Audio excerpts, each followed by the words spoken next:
ओम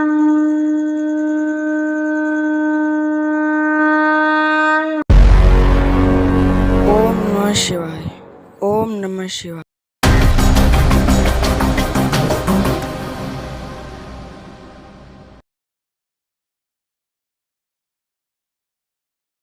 वर्षों तक गुलाम रही। कौन सा धर्म हजारों वर्षों तक गुलाम रहा? तो यह पुरस्कार किसको मिलेगा? हिंदू जाति को। क्यों गुलाम रहा? अगर आप गुलाम हो तो कमी किसकी है? गुलाम बनाने वाले की, जो गुलाम है उसकी? जो गुलाम है उसने कहीं न कहीं अपनी ताकत को बिखेर दिया, अपनी क्षमता को खो दिया, अपने ज्ञान विज्ञान को खो दिया, और परिणाम क्या हुआ? वह कमज़ोर हो गया। बाहर से आने वाले कम क्षमता की, कम शक्ति की जातियों ने, धर्म के मानने वालों ने, मुसलमानों ने या ईसाइयों ने, हूणों ने तुम पर कब्जा करके तुम्हें गुलाम बनाया। तो जो गुलाम बना सकती उसकी कम थी। ये वीर हिंदुस्तान में कहते हैं छत्री। सुनो कहानी में, ये भी एक कहानियाँ है। छत्री क्या करते थे? युद्ध लड़ने का काम, रक्षा का काम। लेकिन देश जो है गुलाम रहा। कहा जाता है हिंदुस्तान के छत्री बड़े बहादुर थे, फिर देश क्यों गुलाम हुआ? सुनो कहानी में बहुत बार बताए हैं, देश गुलाम हुआ, यही एक कहानी है। तो हम और हमारा पूज्य गुरुदेव श्री राधा रमन स्वामी महाराज के परम आदरणीय, परम योग्य, कर्मयोगी, युग दृष्टा गुरुदेव डॉक्टर संतोष रमन का वंदना करते हैं। और उन्होंने जो घोषणा किया है कि हिंदुस्तान में हिंदू धर्म होगा, मंगल भवन ये घोषणा करता है हिंदुस्तान में ही नहीं, सारे वर्ल्ड में परिष्कृत सनातन हिंदू धर्म होगा। इसकी आधारशिला क्या होगी? इसकी बेस क्या होगी? पहले भी बता दिया था। अभी ये कहानी चल रही है और भविष्य में जब ये कहानी बनेगी तो आने वाले और भविष्य में ये भी सुनो कहानी में आ जाएगी, एक गाथा में आ जाएगा कि जब सारे देश में, सारे संसार में चारों तरफ युद्ध की लपटें उठ रही थी। यूक्रेन रशिया में वार हो रहा था, पूरा यूक्रेन बर्बाद हो गया, वहाँ के लाखों लाख लोग यतीम हो गए। इजराइल फिलिस्तीन में वार हो रहा है, दुनिया ईसाई और मुस्लिम मुल्कों के खेमे बटी हुई है। और ताइवान एक क्षेत्र जो चीन और अमेरिका के बीच सबसे बड़े तनाव का कारण है। और उत्तर कोरिया दक्षिण कोरिया को रोज़ धमकाते रहता है परमाणु बम फोड़ देंगे। जब ऐसे समय में सारा संसार परमाणु बम के बारूद पर स्थिर है, कब एक चिंगारी सारे संसार को स्वाहा कर सकती है। हम रात को सोए रहे और सुबह पता भी नहीं चलेगा, अब सारे मारे जा चुके हैं। फिर क्या होगा? फिर वही कहानी। तो गुरुदेव ने जो बीड़ा उठाया है, डॉक्टर संतोष रमन ने, वह यूं ही नहीं उठाया है। हिंदू राष्ट्र सारे संसार को लीड कर सकता है।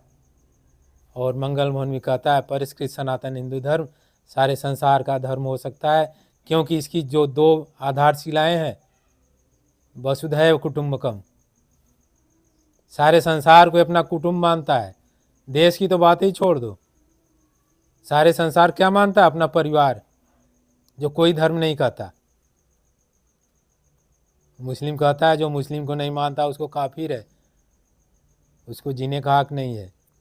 ईसाई सारे संसार में ईसाइयत फैलाने पर लगे हुए हैं।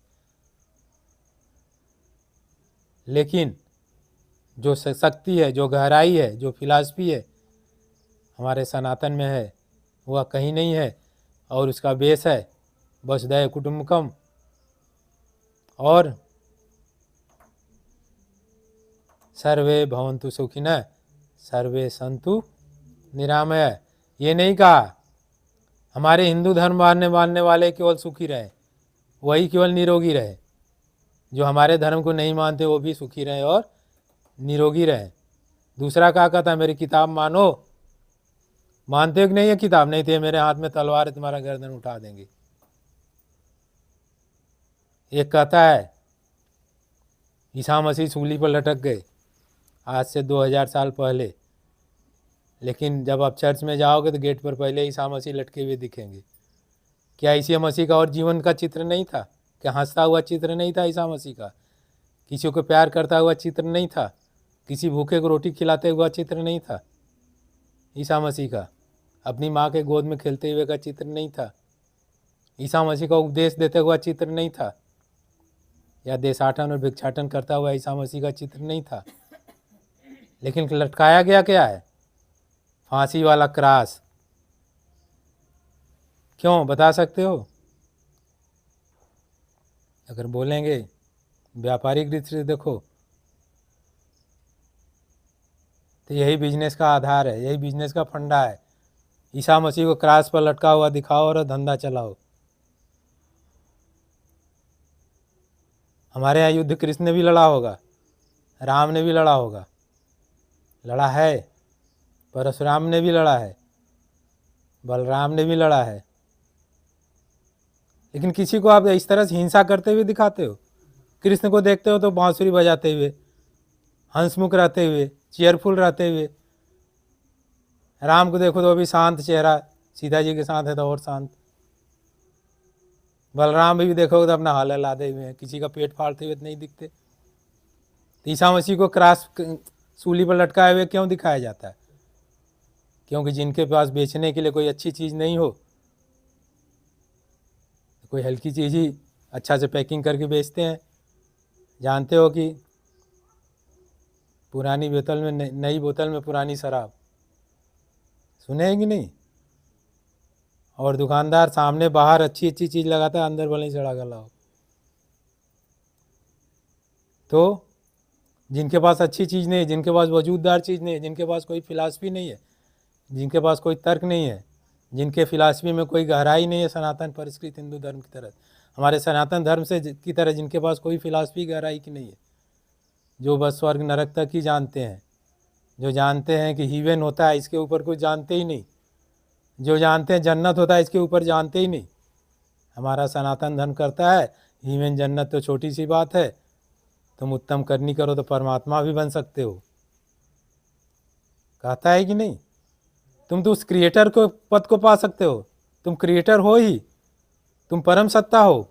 सुनो कहानी, ये जो है सनातन से, पुरातन से, हमारे वैदिक समय से चला आ रहा है, जो हिंदू सनातन धर्म में गहराई है फिलासफी की, वो किसी के पास नहीं है, वो हीरा किसी के पास नहीं है, सब कंकड़ रखे हुए हैं, उनके पास फिलासफी का दम नहीं है, उनके धर्म की वो गहराई नहीं है। तो जब छिछला है तो लटका दिया ईसा मसीह को सूली पर, हजारों साल से लटके हुए हैं। ईसा मसीह का हस्ताक्षर खिलखिलाता हुआ फोटो भी तो लग सकता था, ईसा को कोई प्यार करने वाला बच्चा का भी तो फोटो लग सकता था, ईसा को गरीबों में रोटी खिलाते हुए फोटो लग सकता था। सूली पर ही क्यों लटके हुए हजारों साल से ईसा मसीह, 2000 साल से? ये भी ईसा मसीह की कहानी है। ईसा मसीह की कहानी ख़त्म हो गई, और सुनो चर्च की कहानी और उनके द्वारा किए गए व्यापार की कहानी।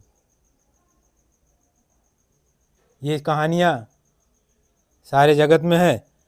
तो सैर करने मैं चला, दिल में बहुत अरमान था, एक तरफ बहती नदी, एक तरफ शमशान था। बड़ा खुशी हुई, राजकुमार के साथ आज सैर करने निकला।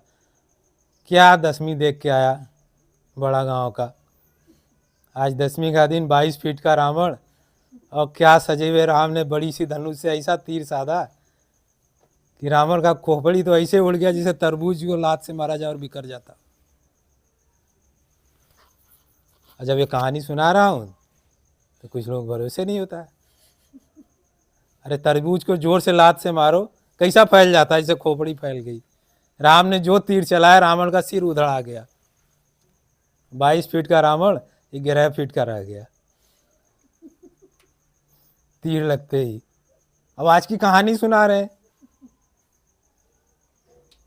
तो कहेंगे नहीं कहा, अरे सच्चाई तो सुनो भाई, जो बीत जाता है सच्ची चीज उसको दोहराई जाती है, यही कहानी है। तो सैर करने मल चला, दिल में बहुत अरमान था, एक तरफ बहती नदी एक तरफ शमशान था। क्या नज़ारा है। हम लोग गए, राम बड़ा गाँव का रामलीला देखे मस्ती से, रेवड़ी चूड़ा खाए, गुलाब जामुन भी खाए। और संसार में देखे तो क्या ब्यूटियां आई हुई थी वहां पर, एक से सुंदर सुंदर लड़कियां खिली हुई, एकदम गुलाब के फूल की तरह से। हम तो देख के आश्चर्यचकित है कि भगवान कहते दिखते नहीं। अब प्रकृति इतना सुंदर सुंदर चेहरा बना घूम रही, कहते भगवान दिखते ही नहीं। अब भगवान कैसे दिखेंगे, चार मुंह वाला, सुअर में 20 दांत निकाल लें, या खोपड़ी खूब लंबा लंबा जटा रख लें, आसमान तक फैले रहे, अवघर नहीं। अरे भगवान वही दिख रहा है जो ब्यूटी उभरी हुई दिख रही है। हम तो गिन रहे थे, beauty number 1, beauty number 2, beauty number 3, beauty number 4, इतना भगवान दिख रहे हैं। यहाँ पर भगवान उजागर है, क्या सुंदरता है। तो कहें भगवान दिखते नहीं। एक लोग थे बहुत जो रिटायर हुए थे बहुत बड़े के पोस्ट से, तो कहे भगवान को कोई हमें दिखा दे तो हम मान लेंगे। अरे किसको क्या गरज पड़ी तुम्हें भगवान को दिखाने के लिए जाएगा, उसके पास अपनी समस्याएं कम है। अबे बीवी चिमटा लेके घर पर तैयार है कि आटा नहीं लाए, वो अपनी समस्या देखेगा, तुम्हें भगवान को दिखाने जाएगा। तो बहुत बड़े कमिश्नर से रिटायर, वैसी बातचीत हो रही थी कि कोई भगवान को हमें दिखा दे तो हम भगवान को मान लेंगे। क्योंकि बहुत बड़ा प्रश्न है, बहुत तर्क वाला है, बहुत ज्ञान विज्ञान वाला, और आप जैसे कमिश्नर तो ऐसी बात करनी ही चाहिए। मतलब किसी को क्या गरज पड़ी तुम्हें भगवान को दिखाने जाएगा। बीवी बुला रही को अचार वाले के यहाँ से अचार लेना, आज पेट से थोड़ा अचार खाने का मन कर रहा है, खट्टा खाने का मन कर रहा है, वो उसमें परेशान है बेचारा। पांडेपुर पहुंच रहा था, जाम में फंसा हुआ है, बीवी पूछ रही कहाँ हो भैया, अचरवा याद हो कि नहीं। वो बेचारा अभी दुकान पर भी नहीं पहुंचा है।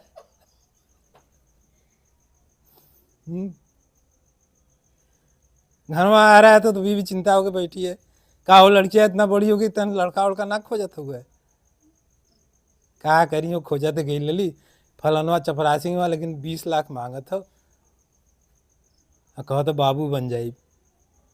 अब औरती मुंह लटका के बैठ गई, 20 लाख आए कहाँ से, यहाँ 2 वक्त की रोटी की परेशानी है, 20 लाख कहाँ से आए। अब लड़की देवी के रूप में आई, बाप मतारी के लिए चिंता बनी हुई है। सुनो कहानी, यही कहानी घर घर की है। हमने लवली कहा कि ऐसा है यार, तुम मेरे साथ आओ, लड़कों की लाइन ना लगे तो हमें बताना, छांटना तुम्हें पड़ेगा। तो किसी ने सपना देखा, उसको पूरा किया, वो कहानी बनी। एडिसन ने सोचा, पहले मोमबत्ती का ज़माना था, पेट्रोमैक्स जलाते थे। पेट्रोमैक्स समझ रहे हैं, पेट्रोमैक्स नहीं, आप बताइए, अंग्रेजी में थोड़ा बोल रहे हैं, जानती हैं। पहले के ज़माने में शादी विवाह में जो जाते थे कंधवा पर उजाला करके लेके, क्या बोलते थे, गैस गैस, उसको अंग्रेजी में पेट्रोमैक्स बोलते हैं। और उसको भी जलाने के लिए एक्सपर्ट होते हैं, बाहर हवा पर हवा मारते रहते थे। अब मिट्टी के तेल में कपड़ा डुबा के उसमें रख के आग ही जलाते थे, फिर हवा पर हवा मारे जा रहे हैं, धीरे धीरे हवा खोल रहे हैं, हल्के हल्के सुरसुर कर रहा है, आधे घंटे में थोड़ा चमकना शुरू हुआ है। तो वो ज़माना था, अब तो ज़माना बीत गया। सुनो कहानी, वो तो कहानी बन गई। एक कहानी पढ़े थे मुंशी प्रेमचंद जी का, पहले का ज़माना था, मोबाइल तो था नहीं कि मैसेज कर दिया, किसी को पता नहीं। आजकल तो प्रेमी प्रेम का मैसेज कर रहे हैं, लवली बैठी है, किसको मैसेज कर रहे हैं हमें क्या पता है, कौन धंधा में लगी हुई है। तो वो जो नया नया गांव में आया था, गुरऊपुर गांव था, और उसका नाम कतवारू था। तो कतवारू गुरऊपुर गांव में आके रहने लगा। थोड़ा शहर से आया था बम्बई से, 1 महीना रह गया, थोड़ा गाना वाना भी आता था।